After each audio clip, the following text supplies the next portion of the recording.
ഒരു കുട്ടി തൻ്റെ ചേച്ചി പഠിച്ച സ്കൂളിലേക്ക് പഠിക്കാനായിട്ട് പോകുന്നു. കുറച്ച് ദിവസങ്ങൾ കഴിഞ്ഞപ്പം അവിടുത്തെ ടീച്ചേഴ്സ് അവനോട് ചോദിക്കുകയാണ്, എന്തുകൊണ്ട് ചേച്ചിയെ കണക്കാകുന്നില്ലെന്ന്. ചേച്ചി നന്നായിട്ട് പഠിക്കുമായിരുന്നു, ചേച്ചി നന്നായിട്ട് വരയ്ക്കുമായിരുന്നു, ചേച്ചി നന്നായിട്ട് ചിരിക്കുമായിരുന്നു, ചേച്ചി നന്നായിട്ട് കളിക്കുമായിരുന്നു. അങ്ങനെ ഓരോരോ കാര്യങ്ങൾക്കും ആ കുട്ടിയെയും തൻ്റെ ചേച്ചിയായിട്ട് താരതമ്യം ചെയ്യാൻ തുടങ്ങി. സാവധാനം ആ കുട്ടി ആ സ്കൂളിലെ ഏറ്റവും മോശപ്പെട്ട പഠന നിലവാരത്തിലേക്കും ഏറ്റവും വലിയൊരു അലമ്പനായിട്ട് ആ കുട്ടി മാറുകയാണ് ഉണ്ടായത്.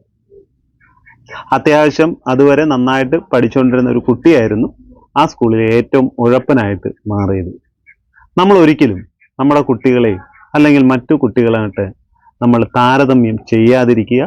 അങ്ങനെ ചെയ്യുന്നത് ആ കുട്ടിയുടെ കഴിവുകളെ ഇല്ലാതാക്കുന്നതിന് തുല്യമാണ്. ഓരോ കുട്ടികളുടെ തലച്ചോറും വ്യത്യസ്ത രീതിയിലാണ്. അച്ഛനെ കണക്കല്ല മക്കള്, മക്കളെ കണക്കല്ല അച്ഛൻ. അതുകൊണ്ട് ഒരിക്കലും നിങ്ങൾ നിങ്ങളുടെ കുട്ടികളെ മറ്റുള്ളവരുമായി അല്ലെങ്കിൽ അനിയന്മാരോ ചേച്ചിമാരായിട്ടോ നമ്മൾ താരതമ്യം ചെയ്യാതിരിക്കുക. അത് ആ കുട്ടിയുടെ ഭാവിക്ക് നല്ലതാണ്. നന്ദി.